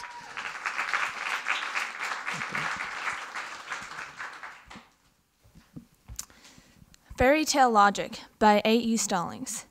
Fairy tales are full of impossible tasks. Gather the chin hairs of a man-eating goat, or cross a sulfuric lake in a leaky boat. Select the prince from a row of identical masks. Tiptoe up to a dragon where it basks, and snatch its bone. Count dust specks, mote by mote, or learn the phone directory by rote. Always, it's impossible what someone asks. You have to fight magic with magic. You have to believe that you have something impossible up your sleeve. The language of snakes, perhaps an invisible cloak, an army of ants at your beck, or a lethal joke. The will to do whatever must be done. Marry a monster. Hand over your firstborn son. Morgan Sauer.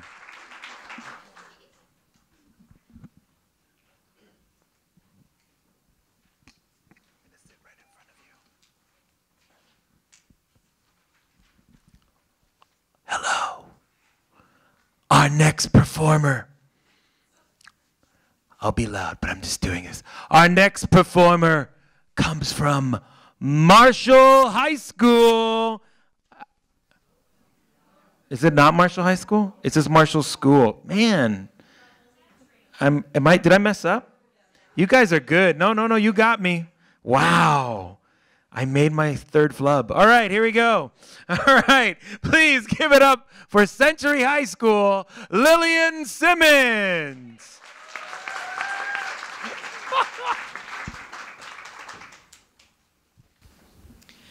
A Noiseless Patient Spider by Walt Whitman.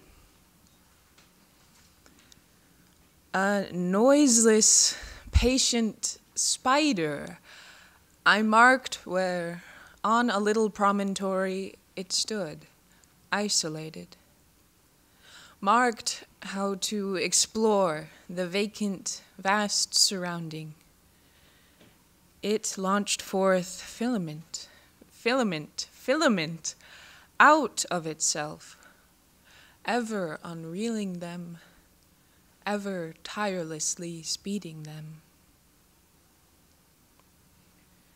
And you, oh my soul, where you stand, surrounded, detached, in measureless oceans of space, ceaselessly musing, venturing, throwing, seeking the spheres to connect them.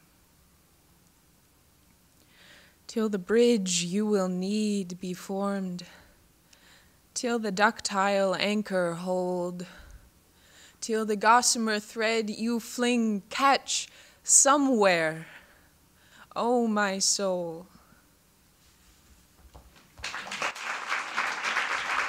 Yeah, Lillian Simmons, yes. Thank you, audience, for correcting me. I just want to say, it's why you're here. Oh, I'm sorry, camera person. I'm supposed to stay right there. Sorry, I'm moving too much. All right. Let's put us back on track, shall we? From Woodbury High School, please give it up for Chloe Spencer.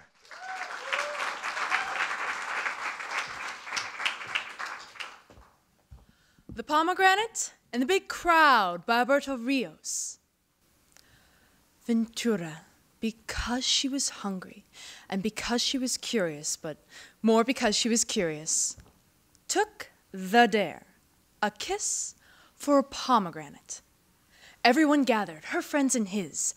Everyone watched, the boys, the girls, the pigs, and the chickens. And more. Moving to the front were the children she and Clemente would one day have. Gathered and loud with everyone and everything else, loud as the pigs and fast as the chickens, though she could not see them. Still, they crowded her, and she could feel their anxious breathing. This boy, Clemente, whom she would kiss, she would have kissed even without the pomegranate, though she could not say it and was glad with this game. He suited her, she thought. He had a strong face. He felt what she felt. She could see him look around, but not at their friends. She could see him feel the shiver of the children they would have. Their son, Margarito, his two sisters, both of whom would become nuns, if just to pray enough to take care of him. This boy so serious, he would seem like a stranger in their arms, serious enough by himself to make up for Clemente and Ventura, and for all the laughter they themselves would feel. This curious child who, as an old man, would never trust a doctor for anything, and his serious wife to come, Refugio, and her sisters, Matilda and Consuelo as well. All the people who would follow this kiss. So many of them, and their children too. Everyone stood there, arms up, everyone watching. So much noise in this moment, this quick lending of herself to his cheek, the way Ventura would later kiss all these impatient children of theirs. The kiss seemed so small, but was filled with itself. This small moment of affection that she gave this boy, the quarter-second that it took. There they all stood, waiting with the crowd, egging them on, hefting the pomegranate, and pushing them towards each other.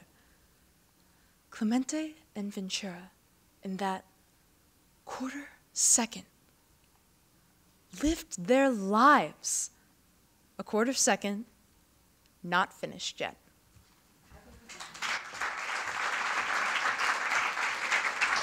Chloe Spencer. Whoop. All right, now, from Marshall School, please give it up for Jeremy Steffen.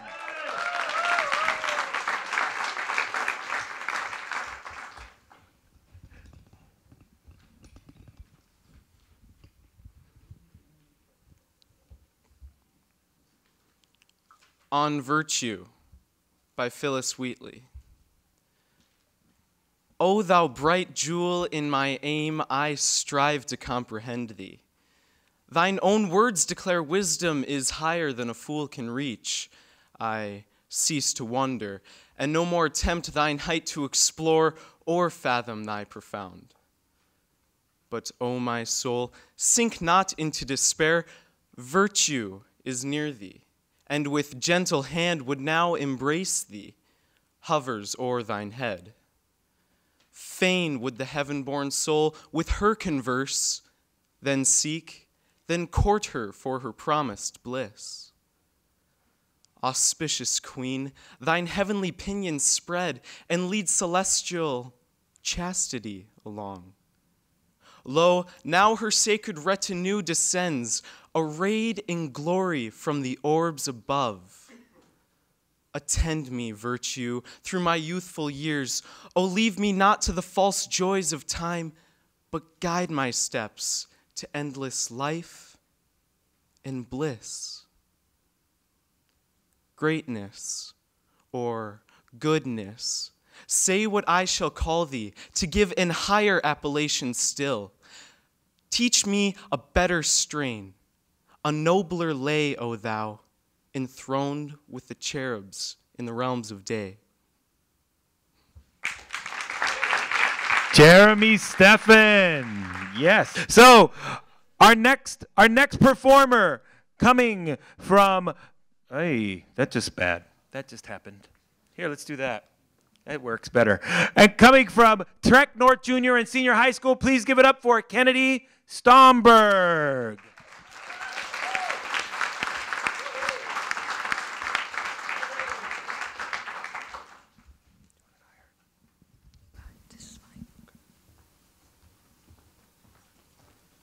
Hello, I will be reciting The Cross of Snow by Henry Wadsworth Longfellow.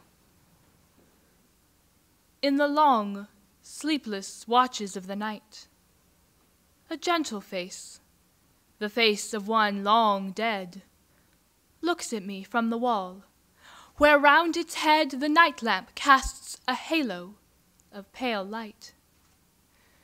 Here in this room she died, and soul more white never through martyrdom of fire was led to its repose, nor can in books be read the legend of a life more benedight. There is a mountain in the distant west that, sun-defying in its deep ravines, displays a cross of snow upon its side. Such is the cross I wear upon my breast these 18 years, through all the changing scenes and seasons. Changeless since the day she died. Kennedy Stomberg. And now for our final performer of the round. Please give all your energy for the final person of the round, for Arcadia Charter Schools, Elijah Jacob Viola.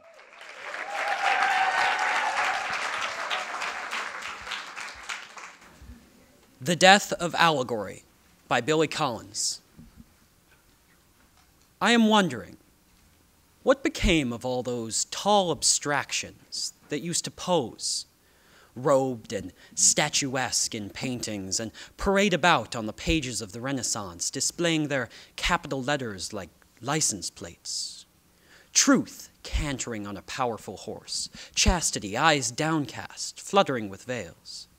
Each one was marble come to life, a thought in a coat, courtesy bowing with one hand, always extended, villainy sharpening an instrument behind a wall, reason with her crown, and constancy alert behind a helm. They are all retired now, consigned to a Florida for tropes. Justice is there, standing by an open refrigerator. Valor lies in bed, listening to the rain. Even death has nothing to do but mend his cloak and hood. And all their props are locked away in a warehouse. Hourglasses, globes, blindfolds, and shackles. Even if you called them back, there are no places left for them to go. No garden of mirth or bower of bliss. The valley of forgiveness is lined with condominiums, and chainsaws are howling in the forest of despair. Here, on the table, near the window, is a vase of peonies, and next to it, black binoculars and a money clip. Exactly the kind of thing we now prefer. Objects that sit quietly on the line in lowercase, themselves and nothing more. A wheelbarrow, an empty mailbox, a razor blade resting in a glass ashtray. As for the others, the great ideas on horseback and the long-haired virtues in embroidered gowns, it looks as though they have traveled down that road you see on the final page of storybooks, the one that winds up a green hillside and disappears into an unseen valley where everyone must be fast asleep.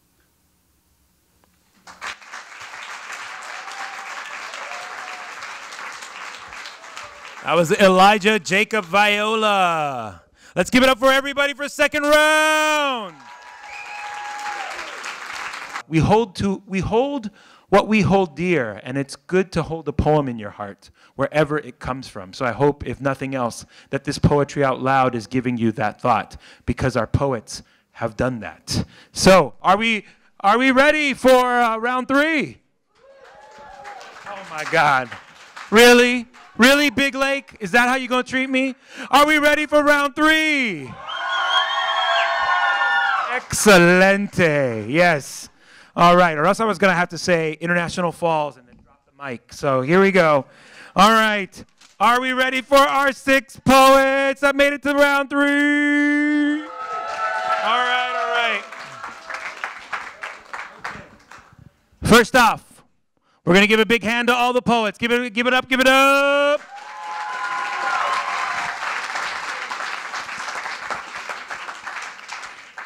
And now, for round 3, here are your poets in alphabetical order.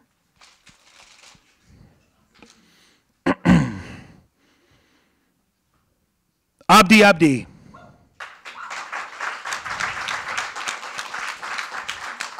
Faiza Abubakar. Alexis Hall. David Camper. Laurel Peterzak. I hope you guys weren't, And finally, Lillian Simmons. So, I am just going to announce the name. I need all your energy and love for these 6 people. And then we are going to tabulate, bring everybody up, and see what happens. So here we go. This is very super exciting. And here we go. So first of round 3, give it up for Abdi.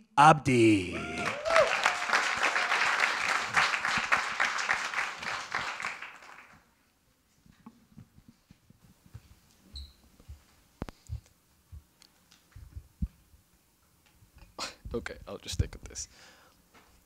The Second Coming by William Butler Yeats. Turning and turning in the widening gyre, the falcon cannot hear the falconer. Things fall apart. The century cannot hold.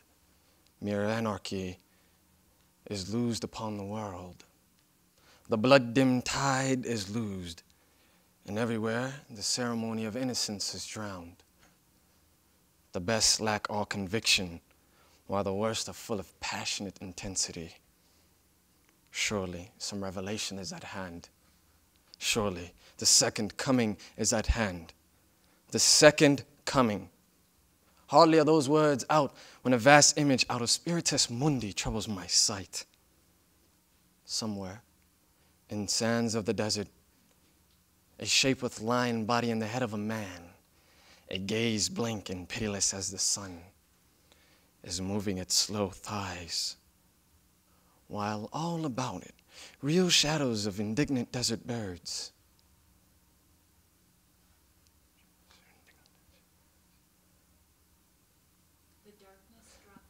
The darkness drops again.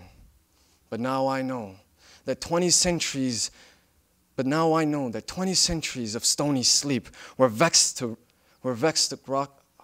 But now I know that 20 centuries of stony sleep were vexed to rock and cradle. And what rough beast, what rough beast come round at last, slouches toward Bethlehem to be born.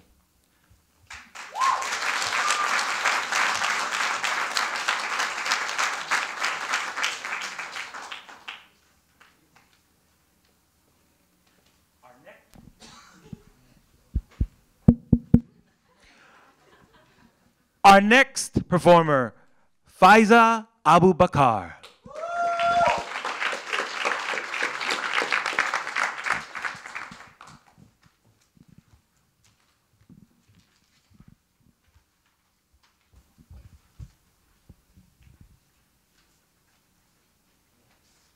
Sweetness by Stephen Dunn. Just when it has seemed I couldn't bear one more friend waking with a tumor, one more maniac with a perfect reason, often a sweetness has come and changed nothing in the world except the way I stumble through it. For a while lost in the ignorance of loving someone or something, the world shrunk to mouth size, hand size, and never seeming small. I acknowledge there is no sweetness that doesn't leave a stain, no sweetness that is ever sufficiently sweet. Tonight, a friend called to say his lover was killed in a car he was driving. His voice was low and guttural. He repeated what he needed to repeat, and I repeated the one or two words we have for such grief until we were speaking only in tones. Often a sweetness comes as if on loan, stays just long enough to make sense of what it means to be alive, then returns to its dark source. As for me, I don't care where it's been or what bitter road it's traveled. To come so far, to taste so good.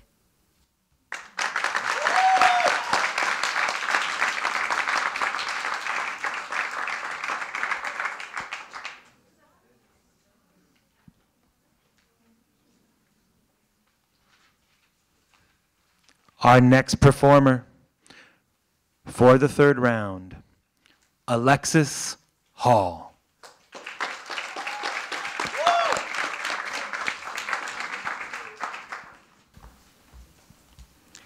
Invitation to Love by Paul Lawrence Dunbar. Come when the nights are bright with stars. Come when the moon is mellow. Come with the sun, his golden bars, drops on the hayfield yellow. Come in the twilight, soft and gray. Come in the night, or come in the day. Come, O love, whene'er you may, and you are welcome, welcome. You are sweet, O love, dear love. You are soft as a nesting dove. Come to my heart and bring it to rest as the birds fly home to his welcome nest. Come when my heart is full of grief, or when my heart is merry. Come with the falling of the leaf, or with the reddening cherry. Come when the year's first blossom blows. Come when the summer gleams and glows. Come with the winter's drift and snows, and you are welcome, welcome.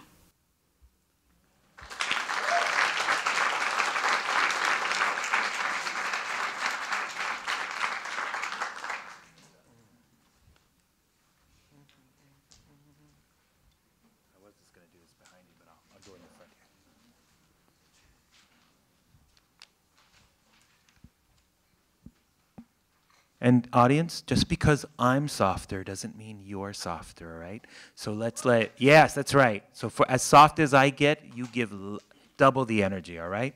So our next performer of the third round, please give it up for David Camper.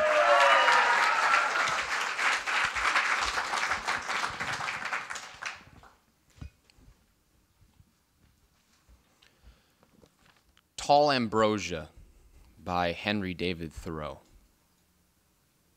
Among the signs of autumn I perceive the Roman wormwood, called by learned men Ambrosia elatior, food for gods.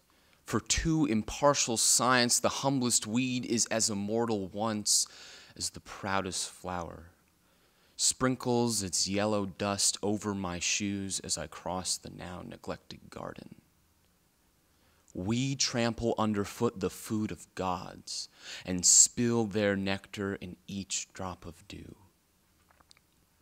My honest shoes, fast friends that never stray far from my couch, thus powdered, countrified, bearing many a mile the marks of their adventure at the post-house disgrace, the gallant gloss of those well-dressed ones who no morning dew nor Roman wormwood ever have been through, who never walk but are transported rather. For what old crime of theirs I do not gather.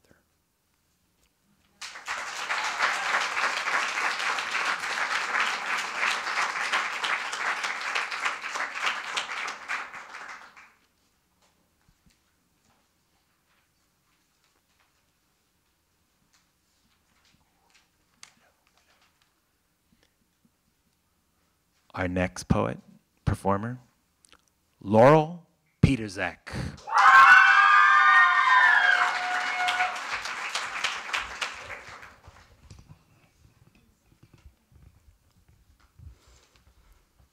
To David, About His Education by Howard Nemeroff. The world is full of mostly invisible things, and there's no way but putting the mind's eye or its nose in a book to find them out. Things like the square root of Everest, or how many times Byron goes into Texas, or whether the law of the excluded middle applies west of the Rockies. For these and the like reasons, you have to go to school and study books and listen to what you're told and sometimes try to remember. Though I don't know what you will do with the mean annual rainfall on Plato's Republic or the calorie content of the diet of worms. Such things are said to be good for you, and you will have to learn them in order to become one of the grown-ups who sees invisible things neither steadily nor whole, but keeps gravely the grand confusion of the world under its hat, which is where it belongs, and teaches small children to do this in their turn.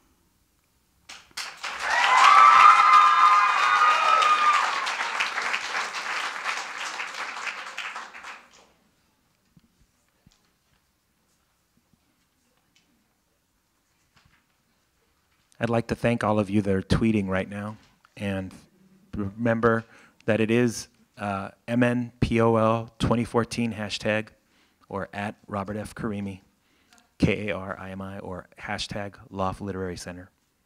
And now, the last performer of the third round. Please give it up for Lillian Simmons.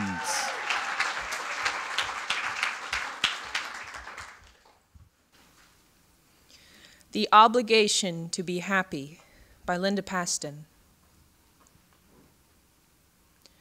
It is more onerous than the rights of beauty or housework, harder than love, but you expect it of me casually, the way you expect the sun to come up. Not in spite of rain or clouds, but because of them.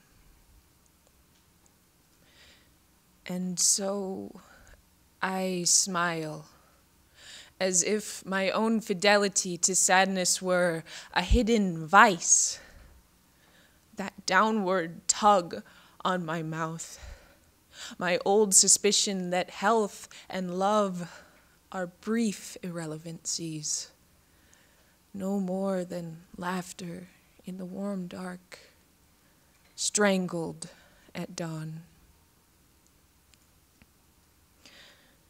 Happiness. I try to hoist it on my narrow shoulders again, a knapsack heavy with gold coins. I stumble around the house, bump into things. Only Midas himself would understand.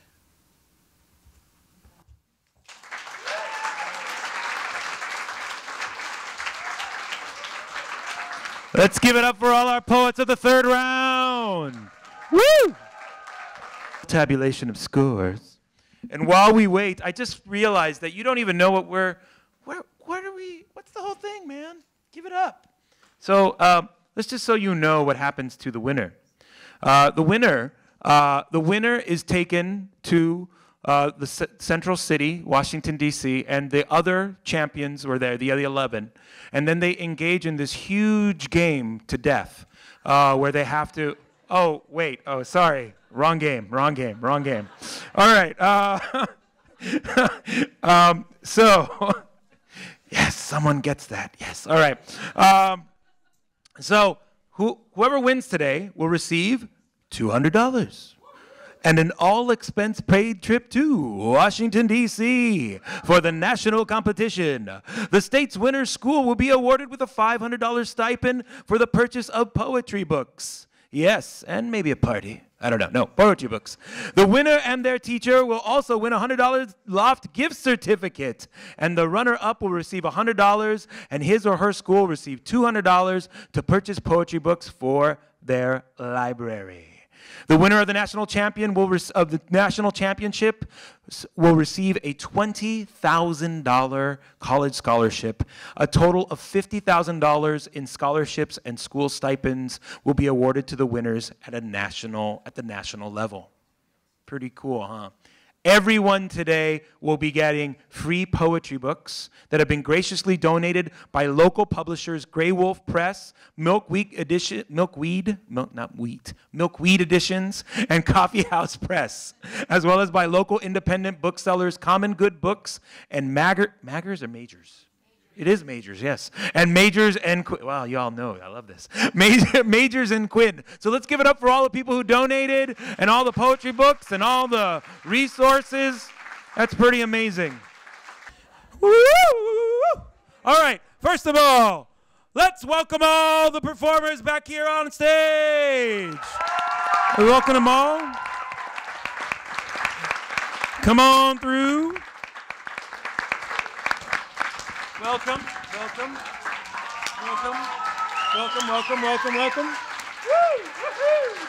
Yes. Woo-hoo!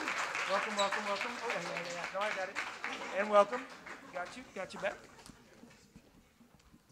All righty. Okay. Everyone here excited? Yes? Yes? Aren't they beautiful? Let's give them another round of applause. Real big hand. I'd also like to welcome here on stage the coordinator of Poetry Out Loud, Catherine Savage. Let's give it up for her. She's the one while we're all here, making it flow, making it go. She even picked out my coat, making sure that I was well-dressed to come here. So we'd like to thank her. I photoed like 50 different coats, and she said, that one. So it was awesome. And beforehand, let's give it up for our judges.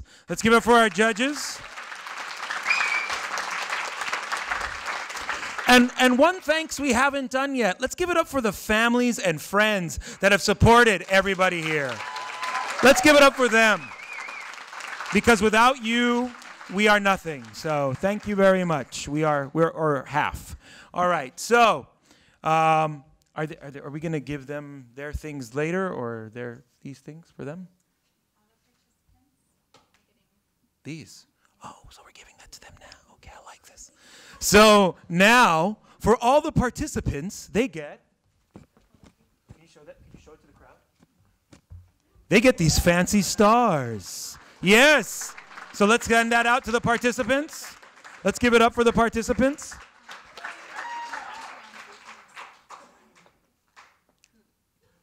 What was that?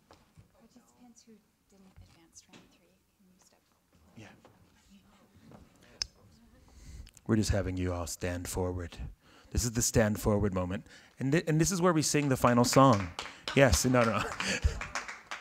Yes, give it up for them while they receive their stars. Yes.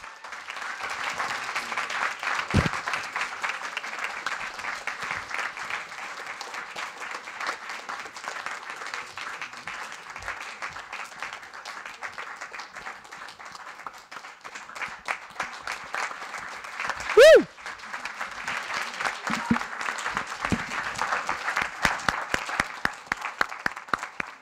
Are you ready? Yeah. Okay, I got it. All right.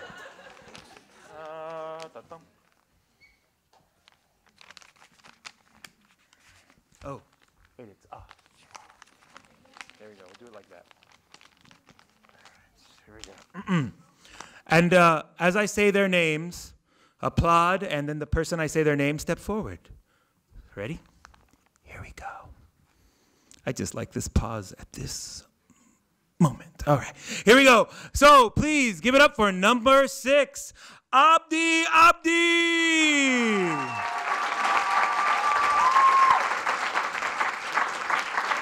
do I do?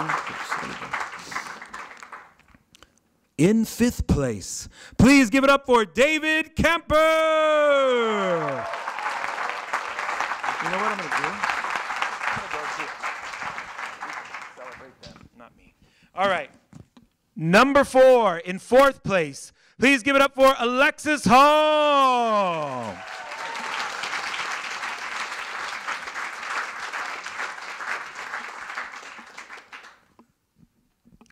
In 3rd place, Lillian Simmons.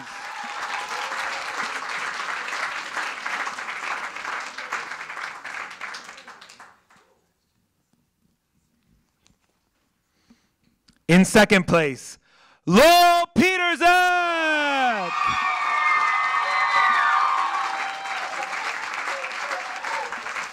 And your state champion of Poetry Out Loud 2014 Minnesota, Faiza Abubakar.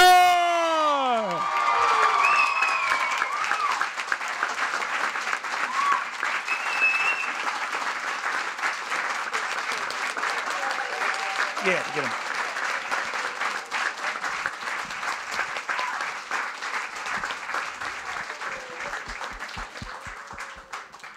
Because I've always wanted to ask this question. So, Faiza, you've just won the state championships at Poetry Out Loud. Where are you going to go after this? Hawaii, no. Washington, D.C. And how does it feel? Somebody pinch me? Excellent, excellent. All right, let's give it up for everybody again.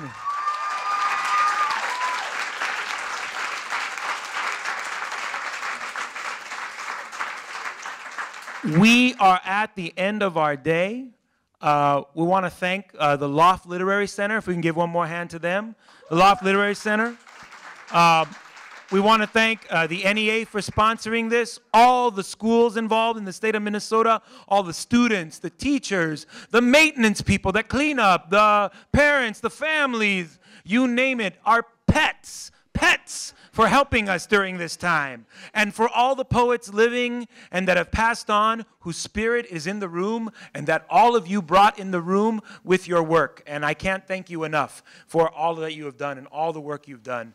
We're very proud of you all. And please give everyone one more hand before we go. One more hand. And one more. And we'll be supporting Faiza as she goes to support to represent Minnesota in the national championship. Yes, yes, yes. Excellent. All right. Have a good day, everybody. I'm Robert Karimi. Have a good day, everybody. Goodbye.